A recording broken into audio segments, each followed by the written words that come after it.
No ar, mais um episódio do podcast Põe na Bancada. O programa que traz a informação com dados e uma pitada de provocação para gerar o debate. O tema que nós vamos discutir hoje é relacionado à questão da segurança pública ou a insegurança pública. Principalmente porque nos últimos dias, esse tema tem tomado todos os lares brasileiros, seja em virtude das operações que aconteceram no Rio de Janeiro, seja em virtude de operações da Polícia Federal, seja em virtude de pautas que estão tramitando no Congresso Nacional. E para falar sobre a questão da segurança pública, abordando temas ligados ao estado de Rondônia e também de forma nacional, nós fizemos um convite para duas pessoas que compreendem essa temática e que vão debater conosco aqui sobre esse assunto. E para falar sobre segurança pública, eu convidei aqui o Eliseu Miller, ex-delegado-geral da Polícia Civil do estado de Rondônia, e o Daniel Pereira, ex-deputado, ex-governador e, como ele mesmo diz, ex-18, alguma coisa que tem aí, para conversarmos sobre essa questão da segurança pública. Para começar, a gente vai pedir de vocês uma pequena apresentação de cada um e em seguida a gente começa. Quem inicia? Eliseu. Bom, tudo bem, Roberto? Beleza. Rapidamente, eu cheguei no estádio em 88, como advogado, fiz um júri aqui, vim do Rio Grande do Sul. Na época eu trabalhava com o Tarso Genro, foi governador do estado do Rio Grande do Sul, era estagiário dele lá. E resolvi ficar no estado, fiz concurso para a polícia, advoguei um tempo, fiz concurso para a polícia, onde fiquei 28 anos como delegado, passei por todos os níveis, fui para o interior, 18 anos em Ariquemes, depois vim para a capital e bastante trabalho, acabei sendo convidado pelo ex-governador Confúcio a ser o chefe da polícia, o diretor-geral, né? Posteriormente, Daniel assumiu o governo, também fiquei quase do final do governo dele também como delegado-geral. E hoje eu estou na advocacia, ou seja, eu conheço de ambos os lados. Eu já fiz a minha meia-culpa sobre isso, né? Mas estou aqui para contribuir com o que... Bacana. Daniel. Roberto, primeiro quero parabenizá-lo pelo trabalho que você está fazendo. Eu sei que você já abordou vários temas que são importantes para a sociedade e esse que você está abordando tem a pretensão de abordar hoje, com certeza é algo do nosso cotidiano, é o assunto de hoje, né? E uma satisfação muito grande estar aqui também com o doutor Eliseu, que eu conheço já há muito tempo. Eu tenho como um amigo pessoal, um profissional de primeira grandeza, né, que ajudou a construir aí os últimos praticamente 30 anos as estruturas de segurança pública, principalmente no que diz respeito à Polícia Civil na condição de delegado e, por fim, na condição de delegado-geral. E eu sou um militante social, militante político, já fui vereador, já fui deputado estadual, passei como vice-governador e governador. E quando eu fui deputado estadual, primeiro mandato parecia que a gente não tinha problema penitenciário. Na Assembleia nós nunca ouvimos falar em presídio. Quando foi no segundo mandato, veio uma facção para cá, alguém cometeu um crime, 2 ou 3 pessoas cometeram o crime na fronteira, lá em Foz do Iguaçu, naquela região, e esses caras foram trazidos para o presídio aqui.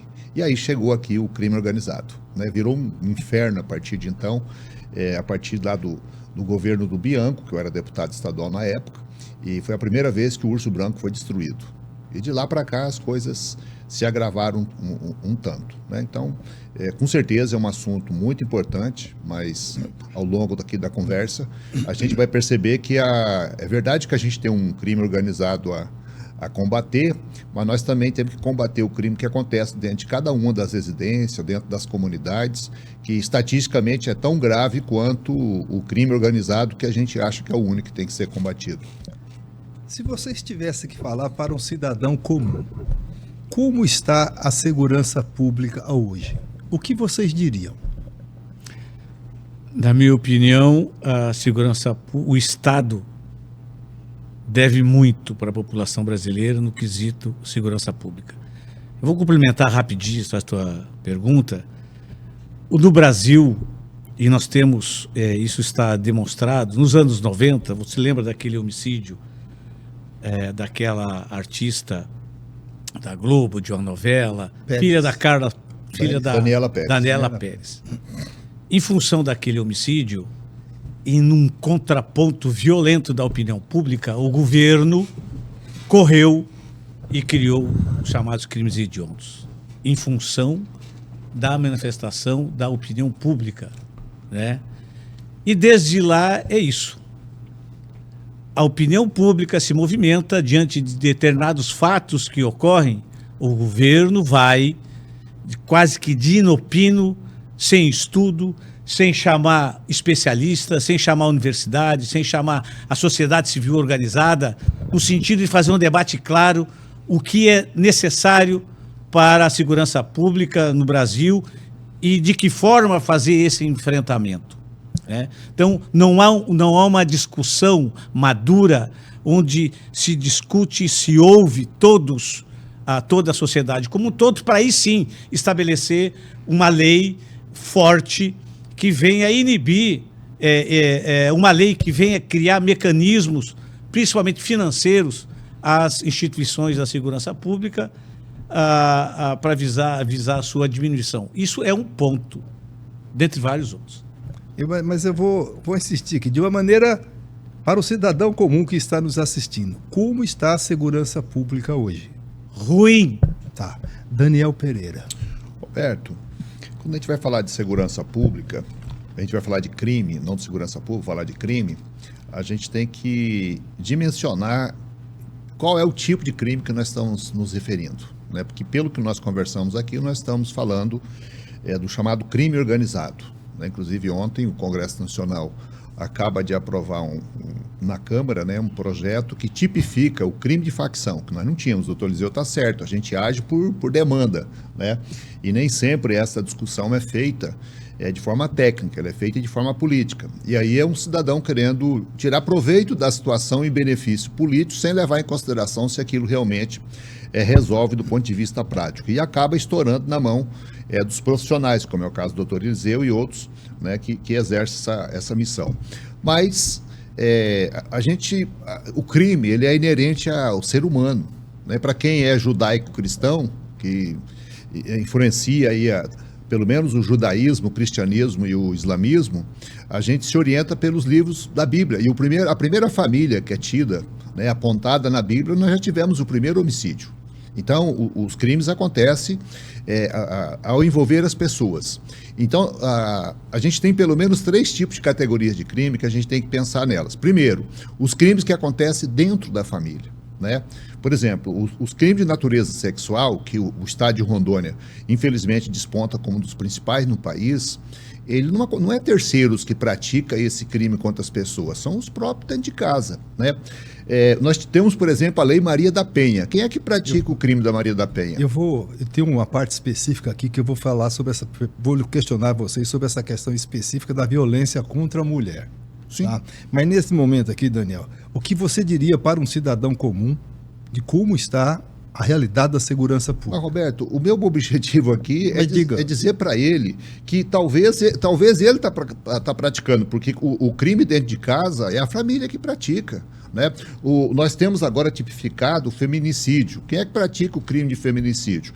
E aí, por último, a gente tem aqueles crimes eventuais. O boteco lá que funciona, estou colocando o boteco como exemplo, não porque eu esteja estigmatizando o boteco, uma briga de boteco, o cara está jogando sinuca e daqui a pouco um dá uma facada no outro. E por fim, o tal do crime organizado, que é o crime que é exercido, é praticado como profissão, né? Então nós temos que dimensionar isso. E infelizmente o Brasil é um país que tem, e não é de agora, o Brasil é um país muito violento. Eu vou citar a taxa de homicídio no mundo. A ONU diz que quando você tem uma taxa de homicídio de 10 para mais a cada grupo de 100 mil, você está diante de uma calamidade. Qual é a situação? A Europa tem 1 homicídio para cada 100 mil. Os Estados Unidos tem 4 para cada 100 mil. O Brasil gira a casa de 30. Se 10 é uma calamidade, já imaginou 30? Nós estamos 3 vezes aprofundados na calamidade. E essa é a realidade brasileira. Então vamos partir para uma outra questão aqui. Vamos falar sobre a questão da criminalidade. Eu gostaria de ouvir a opinião de vocês. De onde é a origem da criminalidade? Isso é algo inerente ao criminoso? É a influência do meio ou é a ausência do Estado que faz com que surja a criminalidade? Olha, são vários fatores nesse aspecto da questão da origem da criminalidade. O Daniel acabou de citar uma situação bíblica, né? Para quem acredita, obviamente, né? Ou seja, que o início é lá atrás. Não. O Daniel fala... É inerente ao ser humano. Exatamente. Daniel deu um exemplo, né? Mas isso é um exemplo bíblico, né? São inúmeros os fatores. A falta de presença do Estado, né? A falta de educação, né? A falta de lazer, a falta de saneamento básico, ou seja, uma série de circunstâncias que levam ao cometimento do crime. No início, você estava me perguntando qual era a diferença do crime do pobre e do rico, né? A prática do crime não tem diferença. Ele é praticado tanto pelo pobre quanto pelo rico. Mas a modalidade de crime, aí é a diferença. O pobre, geralmente o pobre, ele pratica crimes patrimoniais, tráfico de drogas, lesão corporais, mas o rico, ele pratica crimes financeiros. O rico comanda organizações criminosas. Então, essa é uma diferença. Então, na modalidade, quem pratica, não há diferença. Há diferença na modalidade do crime em si. Aí tem... a gente vê essa diferença. Roberto, o que leva o ser humano a praticar crime não é só a questão da pobreza. Eu deixei de citar a Bolívia aqui, foi proposital. A Bolívia é um país que todo mundo sabe que está muito longe do Brasil em termos de riqueza, vamos chamar assim, de renda per capita, etc. Um país tido como o país mais pobre da América do Sul. No entanto, a taxa de homicídio da Bolívia é a mesma dos Estados Unidos. Ou seja, aparentemente o problema não é só do ponto de vista social. Mas o doutor Eliseu, ele resumiu as coisas, porque o menino que está lá no Rio de Janeiro com um fuzil, e eu já vi isso passando lá, ele não estaria lá se não tivesse alguém que bancasse ele. E esse alguém não mora lá no morro. Esse que é o problema, né? Então, há inclusive algumas discussões sobre essas incursões assim, barulhentas, que o cara faz, sobe o morro, sai dando tiro para todo mundo, quem estiver na frente leva tiro. A eficácia disso tem que ser discutida, né? Porque para a coletividade, para a sociedade, aparentemente é uma medida de combate ao crime, mas o crime nem sempre está lá. E aí é preciso a gente, inclusive, ponderar desse projeto que está agora lá sendo discutido no Congresso Nacional. Uma das estratégias é você asfixiar o crime organizado pelo aspecto financeiro, porque o crime organizado, Roberto, ele é uma empresa. E toda empresa ela tem uma finalidade, é lucro. Se você inviabilizar a possibilidade do lucro, ela vai ter que mudar de atividade ou vai ter que mudar de local, né? Então, as estratégias com relação a isso. E, por um outro lado, o Pernambuco desenvolveu um projeto, que eu lembrei agora aqui, chamado Pacto pela Vida. O que o então governador Eduardo Campos fez no Pernambuco? Ele envolveu todas as estruturas públicas que ele tinha para discutir segurança pública. Porque às vezes a gente acha que a segurança pública é só responsabilidade dos profissionais da segurança pública, só o delegado, só o PM, só o agente penitenciário, e ele vai muito além disso, né? O Eduardo fez um negócio interessante, ele criou lá uma mesa, um triângulo, ele ficava na ponta aqui e em volta tudo, o Estado estava ali, a Secretaria de Educação, Assistência Social, Saúde, né? E discutindo concretamente. E é possível você mapear, Roberto, cada cidade, o que acontece naquela cidade, quais são os crimes que acontecem e você estabelecer metas. O problema nosso é que a gente não tem esse tipo de planejamento. Os crimes vão acontecendo e você vai se acostumando com ele e daqui a pouco ele ganha uma dimensão. Você pega, por exemplo, Vilhena. Vilhena não é a cidade mais pobre que nós temos no estado de Rondônia. E hoje é a cidade mais violenta que nós temos no estado, em termos de homicídio. Vilhena tem mais homicídios do que tem aqui em Porto Velho, né?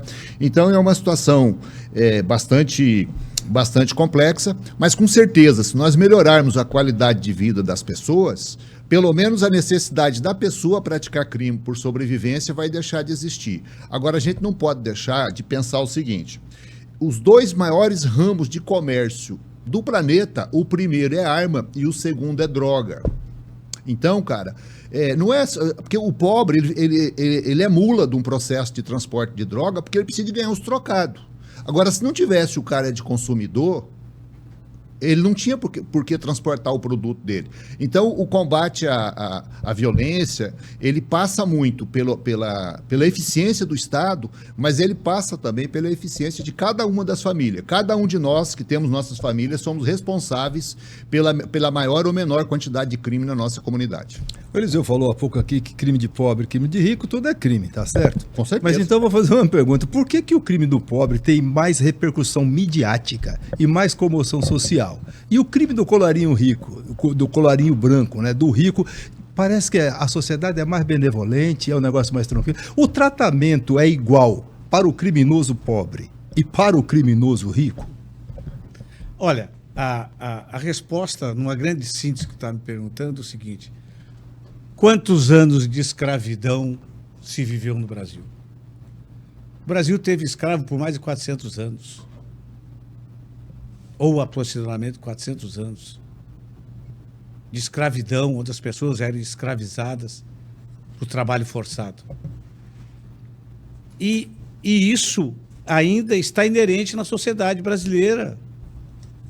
A grande elite se utiliza do viés classe média, da classe média, na qual eu faço parte da classe média, para ser um meio de transporte do que ela pensa, do que ela deseja, do que ela não deseja para a classe menos favorecida. Então,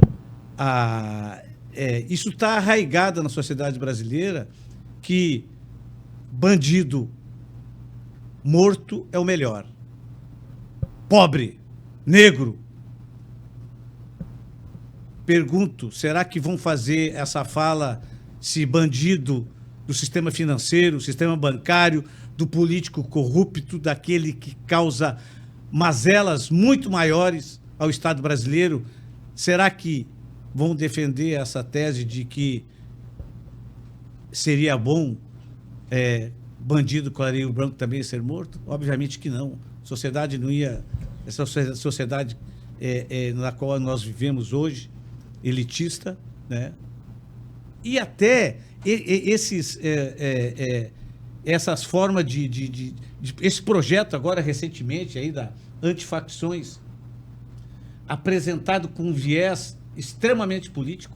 E eu já vou te adiantar que da forma que ele foi feito, eu como advogado eu estou feliz, muito feliz, porque ele tem brechas para o advogado. Dá brechas para a defesa daquele que pratica o crime, essa modalidade de crime, ou que faz parte dessa modalidade de crime. Né? Traz brechas para a defesa. Então, quando eu falo de que é um projeto formulado às pressas, esse é o grande pecado. Esse é aquilo que não vai dar certo. O poder político se utilizando do direito para aumentar a pena, né? A ideia é aumentar a pena. 40 anos. Vai resolver? Pergunto para ti, e na Indonésia, o traficante ele é executado, pena de morte. Deixou de existir o tráfico de drogas na Indonésia? Não. Não adianta endurecer pena, não adianta. E repito para ti, então, Roberto, o que é que tem que ser feito, Eliseu? a sociedade, de forma organizada, tem que sentar na mesa. Sentar na mesa. Sentar o político, sentar os técnicos, sentar as universidades e encontrar um modal que venha satisfazer ou minimizar nessa questão da segurança pública o nosso país. Daniel, o tratamento do criminoso pobre é o mesmo do criminoso rico? Não, claro que não é. Por que não, Daniel? Porque o criminoso rico, Primeiro ele tem dinheiro para ele comprar bons serviços jurídicos. E isso faz uma diferença enorme. E o pobre, tenha ele praticado crime ou não, ele vai ser defendido, na maioria das vezes, por uma defensoria pública, que é profissionalmente eficiente, mas enquanto o advogado que trabalha para os ricos tem 2 clientes, o colega lá que trabalha na defensoria pública, ele tem que trabalhar com 100, com 150. Então ele não tem tempo para cuidar, para pegar o processo e ver os problemas que realmente aconteceram. Antes de vir para cá hoje, o CNJ fez uma revisão e eles liberaram 12 mil pessoas que estavam apenadas por crime de porte de droga, e eles conseguiram reverter, reanalisar a pena dos caras.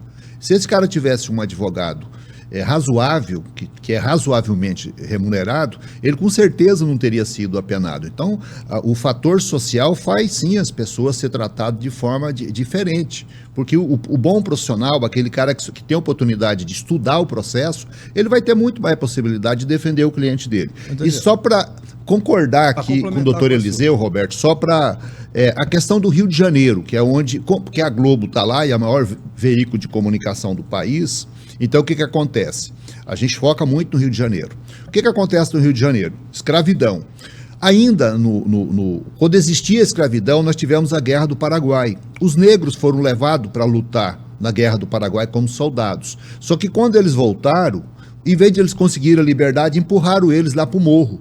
E o mesmo aconteceu com Canudos. Os caras que foram combater o Antônio Conselheiro e os nordestinos pobres lá no sertão do Nordeste, quando eles voltaram para o Rio de Janeiro, eles não tinham para onde ir, entendeu? Foi aí que juntou aquele emaranhado de pessoas de baixo poder aquisitivo e gerou os problemas que cada vez se agravam no Rio de Janeiro, e infelizmente se alastrou, inclusive na periferia de Porto Velho, na periferia de Cerejeira e de Pimenteira também. Tá, mas nós vamos para o intervalo, um breve intervalo, mas eu vou insistir na questão aqui. Essa questão da forma como o criminoso pobre e do criminoso rico são tratados. Vocês entraram mais pela essa esfera do ponto de vista da assistência jurídica, de que um rico tem uma assistência jurídica melhor e o pobre não tem, essa coisa toda. Mas a ação do Estado contra o criminoso pobre e contra o criminoso rico é da mesma forma? Mas vocês vão responder na volta. Nós vamos para um breve intervalo e a gente já volta.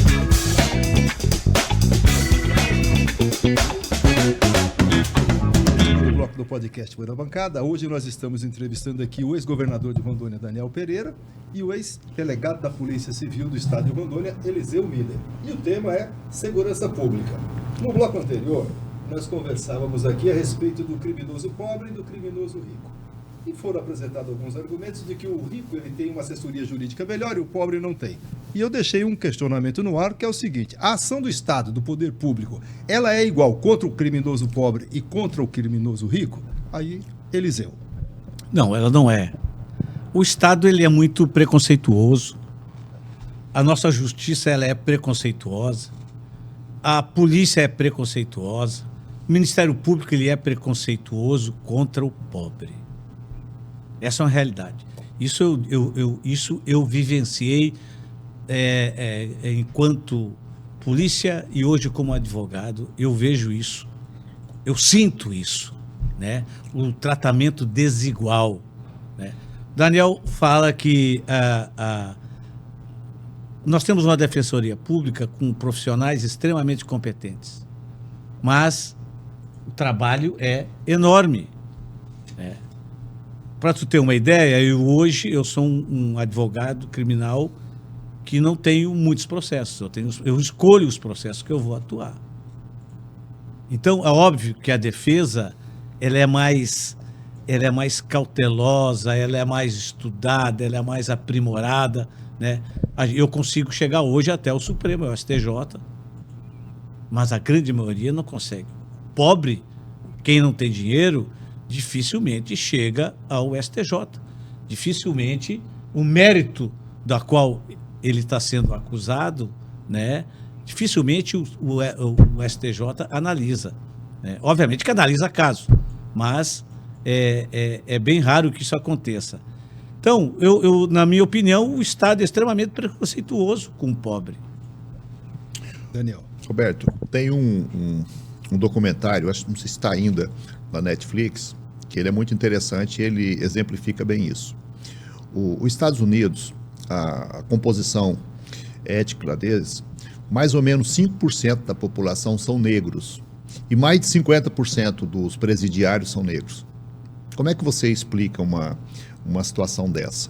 Né? E por mais que os negros americanos estejam num nível acima pela luta dos seus direitos, né, passaram por um processo de escravidão, tiveram que reconquistar seus direitos em 1965, por ali, né, nas marchas lá do Martin Luther King. Tivemos agora aquele rapaz que morreu lá nos Estados Unidos, que um policial sentado em cima dele, e aquele policial jamais sentaria em cima de um cara caucasiano. Jamais faria isso. O caucasiano é um brancão. É um brancão, assim, que nenhum de nós aqui estamos no nível dele, né? E por que não faria isso? Porque é uma questão porque o negro tem que ser hostilizado, o pobre tem que ser hostilizado. A operação do Rio de Janeiro. O governo do estado do Rio de Janeiro está acusado, nesse momento, de ter colocado 12 bilhões de dinheiro dos servidores públicos, de um fundo dos servidores do Rio de Janeiro, nesse banco quebrado, que o dono do banco foi preso ontem. E eu te pergunto, Roberto, a mesma tropa que foi lá pro morro trocar tiro e matar os bandidos, não que o bandido não tenha que ser tratado como bandido, mas será que a mesma truculência, a mesma técnica vai ser usado para ir lá no Palácio da Laranjeira para prender o governador? Você está entendendo? Eu vou pegar o gancho de vocês. Esse ditado que existe aí na rua, muito populista. Bandido bom é bandido morto. O que é a avaliação de vocês com relação a isso? Cara, olha, até isso tem uma série de fatores aí. O nosso estado de Rondônia é um estado predominantemente protestante e pentecostal, né? E hoje, de alguns anos para cá, esses segmentos religiosos, eles mudaram a tática. Eles antigamente era o Davi, né? O Davi do diálogo. Agora é o Davi do poder, né? É o Davi da truculência, o Davi guerreiro, combatente. Então, e isso é passado para a população como a solução para resolver aquilo que nós estamos tratando, a questão da segurança pública, né? Esse cara é bandido e bandido deve morrer. Só que nós temos uma Constituição que ela não permite isso, né? A nossa Constituição não permite. E aí eu vejo políticos de forma extremamente demagógica, de todos os vieses, de esquerda, de direita, de centro-esquerda, de todos os vieses. Falar, por exemplo, nós temos que implantar aquele sistema de El Salvador. Recentemente o governador de Minas Gerais, nós temos que criar na Amazônia lá um presídio do sistema de El Salvador. Nossa Constituição não permite. E essas mesmas pessoas da elite, da classe dominante, advogam. O Supremo tem suas falhas, obviamente, né? Eu não concordo com muitas decisões do próprio Supremo, mas o Supremo é o guardião da Constituição. Nós temos lá o artigo 5º, cláusulas pétreas, que é proibido o trabalho forçado, que é proibido somente em caso de guerra declarada o fuzilamento, né? Para a gente mudar todo esse contexto que está aí e nós quiséssemos implantar algo que defendem hoje, né? Nós tínhamos que virar a mesa. Nós tínhamos que romper com essa Constituição. E como é que tu vai romper com essa Constituição? Através da revolução, do sistema revolucionário, ou através de um golpe, através do fechamento do Congresso Nacional. Pergunto se eles querem fechar o Congresso Nacional. Não querem. Ninguém quer fechar o Congresso Nacional. Então, é muita falácia, muito fala para obter like, enquanto na realidade tinha que haver uma discussão madura para que pudéssemos, pelo menos, viabilizar a resolução desse problema da segurança pública. Daniel, o que você acha dessa fala utilizada de forma muito populista e demagógica de que bandido bom é bandido morto? É só você dizer que há uns 60 dias atrás, a Câmara de Deputados Federais tentou votar a PEC da blindagem. Eu acho que isso responde tudo, né? Porque para que PEC da blindagem? Porque os políticos não querem ter o mesmo tratamento que o cidadão tem. Meu amigo, e os caras estão agindo de forma preventiva, né? Hoje você tem emendas parlamentares PIX, você tem emendas parlamentares secreta. Roberto, se esse negócio já tinha margem para insegurança do ponto de vista de interesse público, quando ela é às claras, se dirá esse negócio secreto. Isso é inadmissível num sistema republicano. O que tem que ficar bem claro, Roberto, é que ninguém é favorável a crime de natureza alguma. Ser humano nenhum é favorável à prática de crime, a não ser o cara que vive disso, né? Mas a gente não pode perder a expectativa que o cara que cometeu um crime, ele continua um ser humano e ele continua cidadão. Aliás, ele perde a cidadania dele, que é a capacidade de participar do processo político durante um determinado tempo, mas a hora que ele terminar a pena dele, ele volta para a sociedade. Então, um dos grandes desafios que nós temos é agir preventivo, agir no sentido do combate e agir no sentido de recuperar, né? E hoje nós estamos vivendo uma crise, porque quando aquele cara que comete um crime que ele nunca mais vai praticar, porque aquilo foi um crime de momento, de raiva, alguma coisa que ele praticou, e ele vai para um presídio, ele chega lá, já tem duas facções com um documento, com uma ficha para ele assinar a filiação. E lá dentro, se ele não fizer aquilo que o grupo manda, ele vai ser penalizado lá dentro, a família dele vai ser penalizada lá fora. Então nós estamos vivendo uma situação extremamente complexa e com a possibilidade de avançar um pouco mais. O doutor Eliseu, ele apontou aqui que essas discussões elas são muito mais amplas. E eu vou citar um trabalho que foi feito aqui em Rondônia, infelizmente não foi colocado em prática, mas eu acho que era um caminho. O governador Confúcio Moura, em 2017... a partir do segundo mandato dele, ele buscou muito levar os técnicos nossos para fazer um trabalho com uma instituição chamada Manakei, que é uma entidade de um japonês, né, Oscar Motomuro, e esse cara foi contratado, por exemplo, no passado, para resolver o problema de acidente da Petrobras. Hoje você não vê mais falar em acidentes na Petrobras. Esse cara foi contratado para fazer o planejamento estratégico do Sebrae, há 25 anos atrás. Há 5 anos atrás, quando eu passei no Sebrae, ele estava de novo sendo contratado para fazer os 25. Nós fizemos um trabalho no final de 2017, não deu para trabalhar, até porque trocou o governo, não foi dado continuidade, mas é um trabalho que, a meu ver, foi o mais próximo possível, né, doutor Eliseu? Juntar os delegados, juntar a PM, juntar juiz, juntar promotor, juntar defensor público, juntar representante da sociedade e parar durante vários dias, né, foi 300 pessoas, Roberto, em 2 blocos de 150, né, uma semana no bloco, outra semana outra, e você fazer um trabalho, mas um trabalho sério com relação a uma segurança pública, desde as medidas que cada um tem que tomar lá na ponta do bairro, até o papel do governador, que é o responsável maior pelo trabalho de segurança pública dentro do Estado. Enquanto a gente ficar tratando segurança pública no varejo, a criminalidade agradece, e principalmente o chamado crime organizado. A gente vem conversando desde o início aqui sobre essa questão do criminoso pobre, criminoso rico, essa lógica espetacular que existe na sociedade, que bandido bom é bandido morto. Vocês responderam, mas eu só queria acrescentar uma questão aqui de um fato muito recente. O Daniel até abordou um pouco aí. Lá no Rio de Janeiro, teve uma ocupação lá numa região, acho que no Morro do Alemão, numa região lá do estado do Rio de Janeiro, em que morreram numa ação policial mais de 120 pessoas lá. Tá.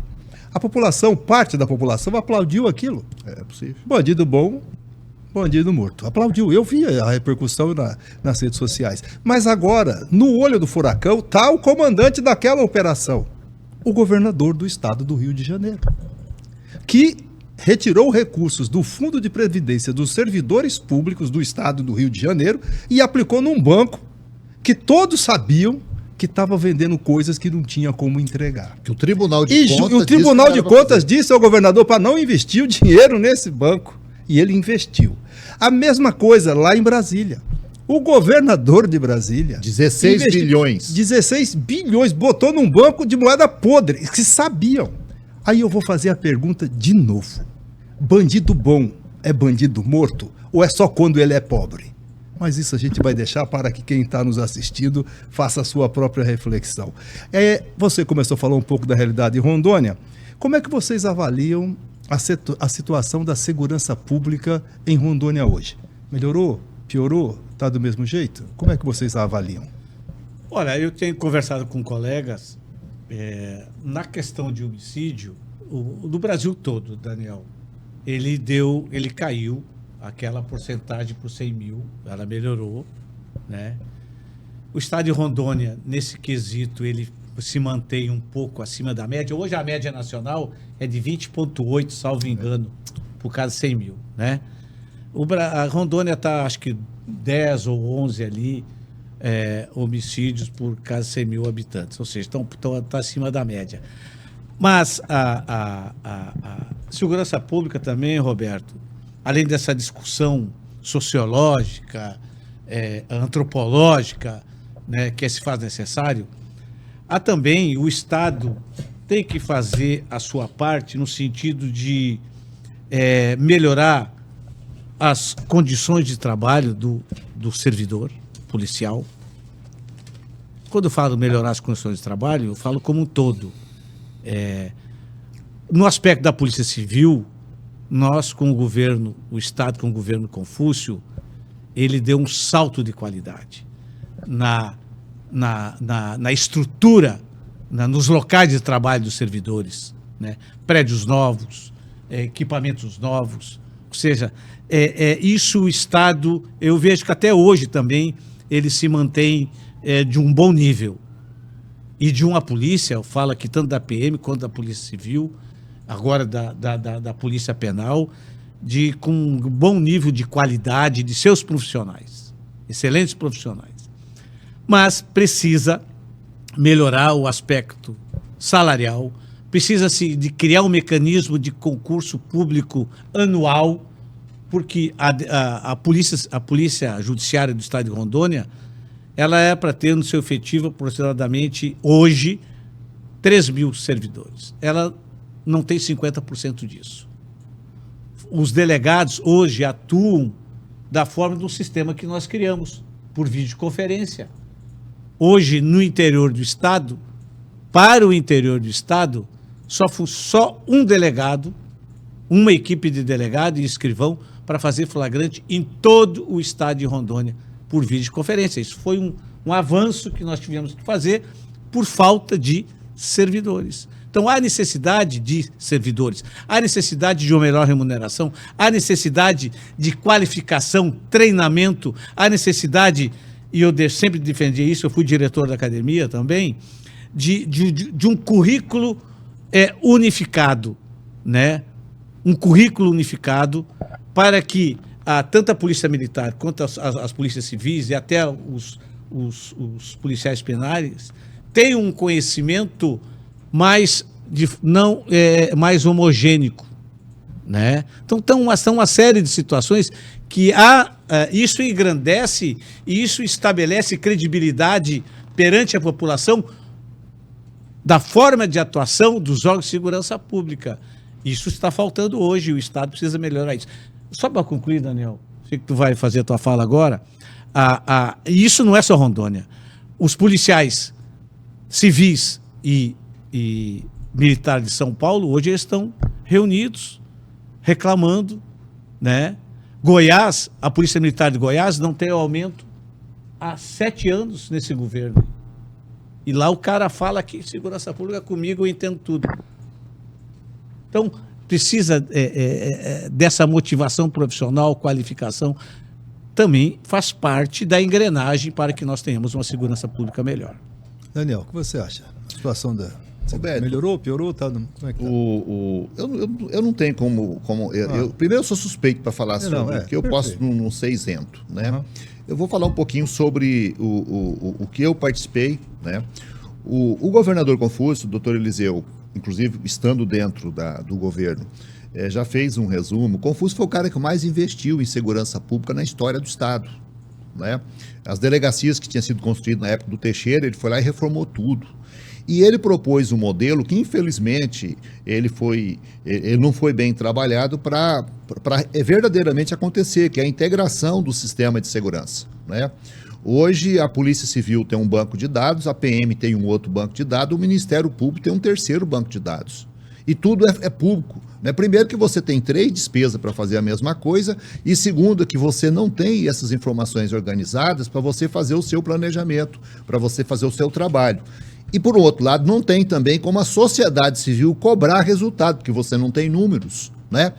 Então, olha só, mas o Confúcio, por exemplo, em 2015, ele criou, ele separou, né, a polícia técnica. O doutor Eliseu, talvez na época como delegado, talvez não achasse legal, mas hoje como advogado, ele está percebendo a necessidade de você ter uma polícia técnica isenta. Porque senão daqui a pouco o delegado vai lá e influencia o cara. Nem todos os delegados são éticos e são profissionais, de boa índole. Então ele vai lá, não, eu quero o relatório desse tipo. E aí entra naquela questão do pobre e do rico de novo. Aí eu vou fazer um contraponto do Daniel. Possa. Olha, eu fui... Eu não estou falando do senhor. Não, mas eu preciso falar, porque até as pessoas não entendam, talvez possa entender. Olha, eu sou vou te dar um testemunho para ti. O governador Confúcio, ele era deputado federal, eu era delegado em Ariquemes. Eu recebi uma comunicação do juiz eleitoral dizendo, olha, o governador Confúcio está preparando mais de 10 mil camisetas para entregar, está em tal lugar. Eu fui lá e agi. Aprendi todas as camisetas da campanha do governador Confúcio. E ele nunca ficou chateado comigo. Nunca me pediu, eu era diretor, nada. Aqui é a mesma coisa, o Daniel, nada. As nossas polícias, eu vou te dizer, eu falo pela Politec, Polícia Militar eu não conheço, porque eu não convivia, mas é ordeira e legalista também. Nós não tivemos esses problemas Daniel, de que o delegado pudesse influenciar. A gente tem problema, como temos no judiciário, de quem não trabalha, quem não tem ânimo, quem não tem vontade, que é negligente. Isso a gente tem problemas. Quem deixa para terceiros resolver isso, temos. Né? Mas eu fui obrigado a intervir. Até para salvar o Daniel. Não, ele quis salvar foi a categoria. Nós vamos pro... Até porque, Roberto, até porque o objetivo aqui não é falar sobre isso, mas se você quiser fazer um programa para tratar sobre a maneira como o setor de segurança age, em alguns casos, eu acho que seria legal fazer isso. Bacana. Não é esse aqui. Né? E só para não perder o raciocínio aqui. Então, o Confúcio criou em 2015, criou a Draco 1. A Draco 1 é uma polícia especial preparada para combater crime organizado. Então, nós temos ação concreta aqui em Rondônia. 2015. 2018, Eliseu levou para mim e eu assinei um decreto criando o Draco 2. Isso é trabalho de Estado para melhorar o trabalho de combate ao crime organizado, né? Então, essa questão que o pessoal está tentando falar que estão fazendo, aquele negócio todo, a gente já vinha fazendo lá no passado. Agora, se tem uma coisa que eu tenho informação, Roberto, é o seguinte: o atual governo, que já está entrando para o 8º ano, ele não fez um concurso sequer para a Polícia Militar. A Polícia Militar de Rondônia não tem soldado. Todo mundo é de patente de cabo para cima. E por que isso? Porque o último concurso que foi feito em Rondônia para policiais militares foi em 2014. Foi renovado 2 vezes e no final do ano de 2018, e diga-se passagem, por uma ação bem intensa do ponto de vista político, nós pegamos 100% das pessoas que passaram e todas elas foram chamadas. Entendeu? Então esse pessoal foi chamado no final de 2018 e parte deles entraram para trabalhar no começo de 2019. Mas, em resumo, o atual governo, que é um policial militar, ele nunca fez um concurso para policial militar, que é essa observação que o doutor Eliseu faz. Uma corporação que sai pelo menos 200 pessoas por ano, ele tem que ter preparado para pelo menos devolver esses 200 todo ano, o que não está acontecendo aqui no estado. Nós vamos diga, Eliseu. Um minutinho, rapidinho. Diga. Tem outra coisa que eu acho, aí o Daniel pode complementar, e Nós vamos para o intervalo, mas pode falar. Mas rapidinho, eu não sei qual é a justificativa, mas eu acho um absurdo. Porque Poder Judiciário tem o orçamento próprio, Tribunal de Contas tem orçamento próprio, Ministério Público tem orçamento próprio. Eu não aceito isso, eu não consegui aceitar, nunca consegui aceitar. Se tu vai nesses órgãos, Assembleia Legislativa tem orçamento para recursos próprios, que o Estado tem que repassar, eles utilizam policiais militares como vigilante nas entradas. Em todos esses órgãos, tu vai no fórum, tu vai ver lá policial militar, sargento, cabo, né? Só falta o oficial tu não vê lá, mas tu vê. Por que esses órgãos não constituem a sua segurança própria? Por quê? É uma pergunta que eu sempre me indaguei e eu nunca consegui entender. Mas pode responder também. Já que você perguntou, pode responder. Não, aí tu vai questionar o policial que está lá. Por exemplo, delegados. Vou te falar dos delegados. Tem delegado nessa situação também, doutor Eliseu? Não, nós temos delegados extremamente bons, homens que a instituição preparou, que hoje estão no GAECO, no Ministério Público. Estão lá. Eu arrumei muita briga por causa disso. Eu sempre fui contrário. Mas eu tive que ouvir da minha mulher e dizer assim, mas como é que tu pode ser contrário se eles vão ganhar um cargo de comissão maior do que eles ganham como delegado? Então, essas coisas têm que ser corrigidas. Cada macaco no seu galho.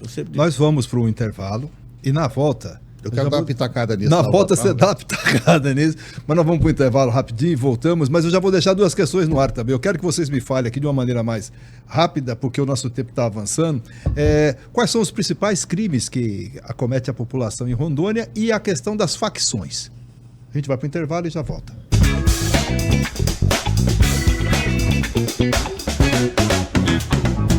De volta para o terceiro bloco do podcast, Põe na Bancada. Nós estamos entrevistando hoje aqui o ex-governador de Rondônia, Daniel Pereira, e o ex-diretor-geral da Polícia Civil, Eliseu Miller. E o tema é segurança pública. No bloco anterior, a gente conversava um pouco sobre o uso da força das instituições aí, digamos assim, que estão fora do seu local onde deveriam estar, por uma série de fatores aí. O Daniel até queria fazer uma fala sobre essa questão e eu deixei um questionamento no ar. Eu queria ver que vocês me falassem um pouco aí quais são os principais crimes de Rondônia e como é que vocês avaliam essa questão das facções, se isso é algo novo ou se já existia há muito tempo. Daniel. Roberto, dentro dessa linha da indignação do doutor Eliseu, eu tive a oportunidade de ajudar a resolver parte dele, né? Primeiro, nós temos que ver como é que os efetivos nossos são utilizados. E esse é o trabalho que tem que ser feito em tudo quanto é área, tem que ser na saúde, educação. Como nós estamos falando aqui de segurança, vamos falar sobre eles. O doutor Eliseu está certo, né? Agora, talvez as coisas mudassem um pouquinho se o Tribunal de Contas dissesse o seguinte: olha, um policial militar que ficar 5 anos na Assembleia Legislativa ou no próprio Tribunal de Justiça, ele não está exercendo atividade de policial, então ele não tem direito à aposentadoria especial dele. Eu duvido se o cara ia querer fazer esse tipo de coisa. E isso, convenhamos que é legal, porque um professor, você é professor, eu também. Se você ficar fora de sala de aula, você perde a tal da aposentadoria especial. Então, primeiro tem que ter um tratamento isonômico nessa situação. Quando eu assumi o governo, eu fiz duas coisas. Nós não tínhamos efetivo em quantidade suficiente. A gente tinha mais do que agora, mas ainda já não era o suficiente. O que nós fizemos? Primeiro, nós pegamos a metade do pessoal que estava na Casa Militar e devolvemos, fizemos um trabalho, entregamos um certificado para cada um de agradecimento e devolvemos esse pessoal para o Comando Geral, para o Coronel Ronaldo colocar o pessoal na rua. E foi feito e fiz um decreto que todo mundo que estava fora de função, ocupando função administrativa dentro do governo, que voltasse para a atividade fim. Uma ou outra só a situação que foi feito, que foi excepcional, que a gente manteve o cara na função que ele estava, porque ele era importante para aquela função. Mas quando ele estava fora de função, somente levando em consideração o interesse dele, a gente fez devolver tudo. E um trabalho que foi feito aqui em Rondônia, Roberto, nós copiamos de Santa Catarina, nós também temos, e isso não acontece só na Polícia Militar, mas vou falar sobre ela. À época, nós tínhamos pelo menos 400, 500 policiais militares. Do pouco que nós temos, fazendo serviço burocrático dentro dos quartéis. Nós fizemos um trabalho, foi feito um concurso, foi capacitado mais ou menos 400 jovens que vieram para dentro dos quartéis, com bolsa, para poder trabalhar, para poder continuar o estudo deles. Eu acredito nisso como um investimento social muito importante para liberar policiais militares para ir para a atividade fim. Né? Então foram algumas contribuições concretas que a gente deu e eu somo aqui com o doutor Eliseu, porque é muita gente fora de função e mais. Se pagasse o salário deles lá para onde eles vão, tudo bem, mas não, é a corporação que continua pagando. Exatamente. Isso vale para a educação, isso vale para a saúde e isso, consequentemente, vale para a segurança também. Quais os principais crimes em Rondônia? E a questão das facções? A gente vai procurar agora ser mais rápido porque o tempo está avançando aqui. Não, hoje, para mim, o principal crime, ele está ali nos crimes contra a dignidade sexual, hoje no estado de Rondônia. É estupro, principalmente estupro vulnerável. É muito alto.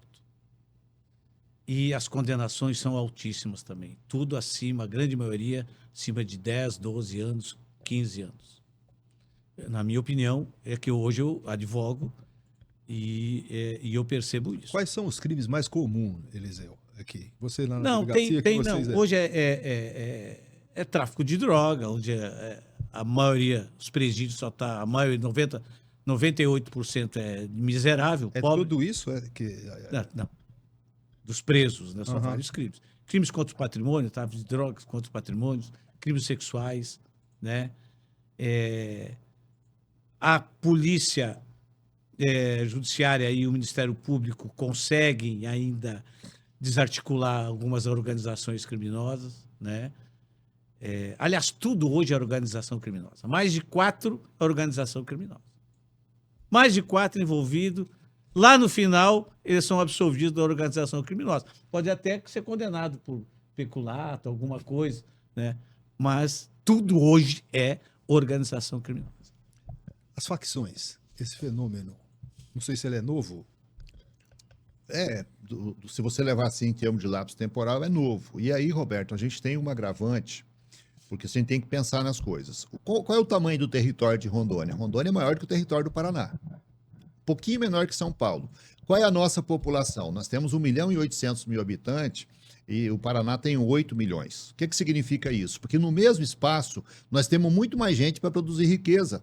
Ou seja, o governador Ratinho Júnior, ele tem pelo menos umas 4 ou 5 vezes mais recursos para ele investir nas suas fronteiras, para melhorar as suas polícias, do que o governador de Rondônia tem, seja qual for ele. Por um outro lado, nós estamos aqui de costa virado para as fontes, aonde são produzidos o produto mais vendido do mundo, ou o segundo mais vendido do mundo, que é a cocaína, que ele é produzido na Colômbia, é produzido no Peru e é produzido na Bolívia. Eu vi hoje no jornal do Globo News, estava passando uma matéria muito ilustrativa, ele sabia que eu viria aqui, né? Eles colocando as modalidades. A metade das cidades nossas da região amazônica estão tomadas por algum tipo de facção, né? E algumas delas tem 2, tem 3. Vilhena, por exemplo, é um exemplo clássico. Lá não tem só uma facção, lá tem pelo menos 2. E ela duela no meio da rua, um matando gente da outra facção, aquele negócio todo. Então, o doutor Eliseu abordou uma situação gravíssima, né, que é o crime de natureza sexual. Quando eu passei pelo governo, nós saímos de uma patrulha Maria da Penha, por iniciativa pessoal de um oficial da PM em Ji-Paraná e deixamos com 12, né? A Casa da Mulher Brasileira, que a gente já chama até o terreno aqui para fazer, nunca ninguém foi atrás. Nós somos um estado ainda de expansão agrícola, que a metade do estado não tem regularização fundiária, a disputa por posse de terra gera tiro, gera homicídio, né? É um dos grandes causadores de homicídio, e a outra, indiscutivelmente, é a questão do crime organizado. Se você fizer uma estatística hoje nos nossos presídios, eu creio que se você apostar que pelo menos a metade que está lá está em detrimento do tráfico, com certeza você vai acertar. O doutor Eliseu pode ter esses dados mais detalhados para a gente. Então, o grande problema nosso hoje aqui, do ponto de vista do crime organizado, é o tráfico. E do ponto de vista da sociedade, para mim, é os crimes sexuais, até porque eles atingem as pessoas menos favorecidas e mais. Quem deveria proteger os entes mais frágeis são os que praticam o crime, na sua grande maioria. Tem uma situação bastante complexa, que não é uma questão só para o Estado resolver. Aí tem que entrar as igrejas para fazer discussão, para ver o que está acontecendo, porque nós somos um imenso Estado cristão. Nós não podemos admitir isso com naturalidade num Estado que tem tantas pessoas falando em nome de Deus e tanto mal acontecendo desse tipo na nossa comunidade. Como vocês veem a ação do poder público com relação ao combate à criminalidade? Judiciário, Polícia Civil, Militar. Há uma articulação entre esse poder para fazer o enfrentamento? Como é que vocês veem isso? Olha só, eu hoje, obviamente que eu estou um pouco afastado, mas eu acho que não mudou muita coisa, não. Cada órgão não quer perder a sua parcela de poder. Pelo contrário, quer aumentar. Exatamente, quer aumentar. A polícia não quer, a polícia judiciária não quer perder, o Ministério Público não quer perder, a polícia militar não quer também perder aquilo que já conquistaram as duras penas. Então, essa questão corporativa, ela dificulta aquilo que o governador Confúcio quis fazer, que é a forma de integrar. E o caminho passa pela integração. Essa é a opinião que eu tenho. Eu sei que não há uma ação integrada. Não, em pontos de interesses há, né? Colaborações. Por exemplo, o setor de inteligência, a Polícia Militar tem um setor de inteligência importante, mas a Polícia Civil também tem. Mas pouca comunicação. A comunicação, quando acontece fato relevante. Aí sentam para, bom, o que nós temos aí? O que vocês têm disso aí? Né? Então, tem essa dificuldade, esse ranço, né? É um ranço realmente, né? E não fazer esse compartilhamento. Eu pergunto para ti, Roberto, por que não se dá o poder de polícia às guardas municipais, ou transforma as guardas municipais em poder de polícia? A Constituição proíbe? Eu não vejo proibição constitucional com relação a isso. Tanto é que nós não tínhamos a Polícia Penal. Hoje nós temos Polícia Penal. Hoje ela está lá no 144 da Constituição. Né? Então, mas as polícias militares não querem isso. Eu participei do Conselho Nacional enquanto diretor, quase 3 anos, Conselho Nacional dos Delegados Gerais. Ninguém quer dividir. Ninguém quer. A Polícia Militar, no Brasil como um todo, eles têm uma grande meta, que é fazer o ciclo completo. Quem está mais presente... Explica para o cidadão o que é ciclo completo. O ciclo completo é o que ocorre na Itália, na França, né? Aquele que chegou no local do fato primeiro resolve tudo. Né? Esse eu estou falando de forma simplista, assim, para o cidadão que está nos ouvindo, entende? Ciclo completo é isso. Quem chegou primeiro no local faz tudo. Chegou a Polícia Militar, faz tudo. A Polícia Militar teria poder de investigação, ou seja, agora, vê se a Polícia Civil quer dividir isso. Não quer. Isso é uma... e eu vejo, hoje, afastado, eu vejo que não vai ter jeito, a coisa vai chegar a isso.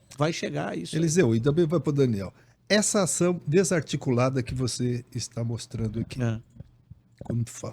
dando exemplos aí, quem ganha com isso? A sociedade ou o bandido? Não, quem ganha, obviamente, o bandido. Daniel, diga você aqui. O doutor Eliseu já respondeu com muita categoria. E eu posso acrescentar, Roberto, Mas se o bandido ganha, a gente sabe por que não se muda isso? boa pergunta. Roberto, só para aprofundar um pouquinho. Me permite? Tá? Mas tudo isso é questão de educação. A educação, Roberto, transforma. A educação transforma. Nós vamos transformar a sociedade brasileira de inopino? Não. São gerações. E nós temos exemplos disso. Nós temos a própria Alemanha destruída na Segunda Guerra Mundial. Nós temos a Coreia destruída. Temos o Japão destruído. O que levantou o povo coreano? A educação. Rapidamente, Daniel. Rapidamente. Nós tivemos algo que eu sou fã do cara, eu sou. Leonel de Moura Brizola, gaúcho. Como você. Como eu, né? Meu pai odiava, meu pai era militar, odiava, não gostava, comunista, né? E meu pai dizia isso, né? Mas Brizola fez algo que Franco Montoro destruiu do PMDB, que eram aqueles CIEPs. Ele colocou aquele ensino integral, aquelas escolas dentro das favelas. Dentro das favelas, né? Se tivéssemos funcionando aquilo, hoje nós não teríamos esses bandidões perigosos aí no lado do crime, não. Tinha diminuído. Roberto, no que diz respeito à educação, eu assino embaixo. Mas o problema é que os caras que nós estamos nos referindo aqui, que são funcionários públicos da PM, da Polícia Civil, Ministério Público e Judiciário, eles já tiveram acesso a essa educação. Para eles, essa educação não vai fazer diferença. Roberto, a população nossa não sabe que nós temos duas meias polícia. A Polícia Civil fica num canto aqui e a PM fica aqui. A PM é ela que chega aqui primeiro no problema e ela pega e traz aqui para a Polícia Civil. Então, a gente tem duas... É como se fosse uma laranja que você cortasse ela no meio, mas a hora que você tenta juntá-la, ela não forma um todo. Esse é o grande problema que a gente tem, né? E aí você tem, quando o doutor Eliseu, ciclo completo de polícia é quando você não tem uma meia polícia. A polícia é completa. Você divide a função dela, onde é que ela vai atuar, qual é o nível de atuação dela, mas ela, desde quando ela tem o contato ao crime até o resultado final que vai levar, no caso, para o Ministério Público, é ela que vai e faz. E aqui a gente não funciona desse tipo. E esse modelo que nós temos, não tem nenhum país civilizado do mundo que funciona do jeito que nós funcionamos. Talvez por isso que nós somos a sétima maravilha do crime organizado. Uma experiência para dar uma melhorada nisso é o termo circunstanciado de ocorrência. O que é isso? 80% dos crimes que acontecem na sociedade, Roberto, eles são chamados, tecnicamente, de crimes de menor potencial ofensivo. São crimes cuja pena não ultrapassa 2 anos. 80% dos crimes são esses. Aqui em Rondônia, a gente conseguiu mudar isso. Quem cuida disso hoje é basicamente a PM. Resolve o conflito lá no local. Como é que funcionava isso antes aqui em Rondônia? A PM tinha que pegar a 150 quilômetros, lá na Nova Califórnia. Ele tinha que trazer para o delegado, despachar aqui para o cara ir embora. Qual era o papel do delegado? Olhar para o papel, olhar para o cara e falar, olha, o senhor está sendo acusado de um crime de menor potencial ofensivo. O senhor topa de assinar um termo de circunstanciado aqui para ir embora? Topo. Então o senhor já pode ir embora. Para que precisava de um delegado para fazer isso? E isso deu um trabalho danado. Eu, inclusive, paguei um preço muito alto por isso aqui no estado de Rondônia. Então, tem muita coisa que a gente pode e deve fazer com a estrutura que nós temos hoje, né? E aí eu vou voltar naquele trabalho que foi feito. Para mim, o trabalho mais sério que já foi feito aqui em Rondônia e talvez no país, do ponto de vista de pensar, foi aquele trabalho da Manaquei. Infelizmente, ele não foi dado continuidade. Nós vamos ter eleição para governador o ano que vem. Eu acho que eu vou fazer uma cópia do relatório e vou entregar para cada um dos candidatos a governadores, para quem sabe, doutor Eliseu, a partir de 2027, a gente ter pelo menos um reinício daquela ideia que já seria um bom começo. Nós estamos caminhando para o final do nosso podcast, mas eu queria, antes de encerrar, que vocês fizessem as considerações finais de vocês e que também dissesse o seguinte para aqueles que estão nos assistindo. O que você diria para quem hoje tem medo de sair de casa, porque acha que o crime venceu? Bom, em primeiro lugar, eu quero agradecer o convite, está encerrando já. Eu fiquei lisonjeado pelo teu convite, né? Não me considero um grande expert de segurança pública, mas eu tenho uma vivência de lados, né? Convivi muito com isso. E eu sempre digo com muito orgulho, eu sou um cara que eu servi o Estado. Ao contrário de muitos que se servem do Estado. Eu servi o Estado. Com muito orgulho e competência. Desculpe a minha modéstia. Mas eu acho que as pessoas não podem pensar dessa forma. Se nós considerarmos esse pensamento como vitorioso, nós estamos perdidos, no fundo do poço. E aí só basta uma revolução de transformação, em todos os sentidos. Daniel, o que você diria? Vou repetir aqui. Para uma pessoa que tem medo de sair de casa, porque ela acha que o crime venceu. E aí depois as suas considerações. Roberto, eu teria que encontrar. Diretamente. Eu teria que encontrar alguém que me dê essa resposta, porque eu também sou essa pessoa. Eu sou um cidadão, eu não tenho segurança do meu lado, eu não fazia questão de ter isso quando eu estava no mandato de vice-governador e governador, eu tinha porque era uma questão mais de protocolo de Estado, né? E todos nós estamos nessa situação. Então, esse é o grande problema que a gente tem. Mas eu vou dizer o seguinte, eu vou dizer o que a gente pode fazer como pai de família. Eu, por exemplo, eu tenho 3 filhos. Eu eduquei meus filhos de tal maneira que nenhum deles nunca passaram perto de droga. Tiveram oportunidade, todo mundo, nos cantos que eles circularam por aí, os amigos deles tudo eram usuários, são usuários de entorpecente, coisa do gênero, né? O que contribui para o crime organizado. Porque se a classe média não consumisse droga, Roberto, não tinha pobre carregando droga, porque não tinha para quem vender, né? Então eu acho que vou fazer um desafio aqui. Medo todos nós temos que ter. Porque, apesar de contas, nós tememos pelas nossas vidas e pela vida dos nossos entes queridos. Eu vou deixar um desafio que cada um de nós podemos fazer.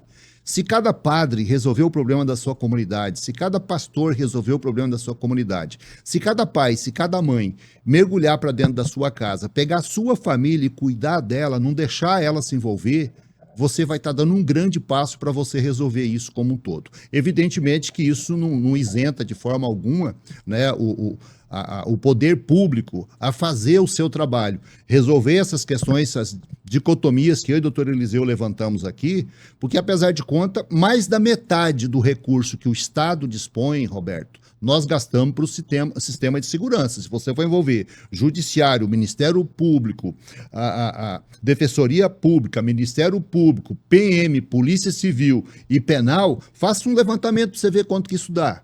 Entendeu? Isso é uma fatia muito grande do nosso orçamento. Então, os resultados disso tinha que ser melhor, mas infelizmente não é, né? E isso é bem maior do que a gente. Mas o que eu posso dizer? Amigo, com medo ou sem medo, a gente tem que enfrentar. Porque se a gente não enfrentar, isso vai ficar pior, não vai melhorar nunca. Eu quero agradecer ao Eliseu e ao Daniel. Achei que foi muito produtivo o nosso debate aqui, porque a gente procurou tratar essa questão da criminalidade, violência, insegurança por várias frentes. Não um discurso simplista, demagógico. E eu acredito que vocês contribuíram muito. O objetivo nosso com esse debate não foi assim de gerar insegurança nas pessoas, pelo contrário. Mas com esse debate fazer com que a população reflita e entenda que nem sempre aquilo que aparece na mídia, com espetacularização, é o mais importante ou é o mais decisivo nesse mundo da criminalidade. Muita coisa que está por baixo do tapete que a gente não tem acesso.